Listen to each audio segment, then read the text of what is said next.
माँ, ऐसा क्यों हुआ राधिका के साथ? ये दुनिया इतनी स्वार्थी क्यों है? रसोई घर में अपनी माँ की मदद करते हुए सौम्या ने कहा। माँ, आप राधिका को जानती हो? उसको स्कूल से निकाल दिया गया है।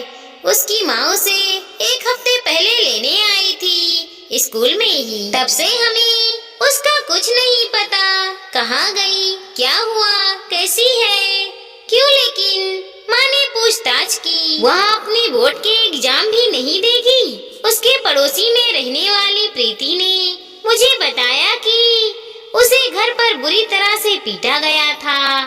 अब उसका घर भी बंद कर दिया गया है और कोई नहीं जानता कि अब वो कहाँ गए हैं। माँ बुरी तरह से चौंक गई। अब जोर देकर दोबारा पूछा, लेकिन हुआ क्या है? वो तो स्कूल की टॉपर थी ना, और पिछले महीने टेबल टेनिस चैंपियनशिप जीती थी। इस तरह से क्यों लोग उसके साथ और यहाँ तक घर वाले भी इतनी बुरी तरह से पेश आ रहे हैं? उससे गलती हो गई माँ, सौम्या ने कहा। ऐसी भी क्या गलती कर दी उसने जो घर वाले जानवरों की तरह पेश आ रहे हैं? बोर्ड के एग्जाम के बीच भला ये सब क्यों किया? एक बेचारी बच्ची का भविष्य बर्बाद करने पर क्यों उतारू हो गए हैं? और ये समाज के लोग जहाँ पर सही के साथ देने के लिए खड़ा होना चाहिए, वहीं पर हमेशा दगा दे देते हैं। ऐसे किसी को जानवरों की तरह मारना भला कौन से शिक्षित लोगों का काम है? ये तो उस छोटी सी बच्ची पर अत्याचार करने जैसा है।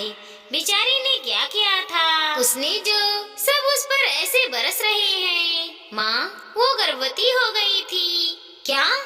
माँ बिना पलक झपकाए सौम्या को देख रही थी। लेकिन क्यों, कब, कैसे? थोड़ी देर रुकने के बाद माँ ने फिर से कहा, ये तो होना ही था। घर वालों की ही गलती है जो उसे इतनी छूट दे रखी थी। अगर मैं उसके माँ बाप की जगह पर होती तो उससे उससे भी ज्यादा कड़ी सजा देती।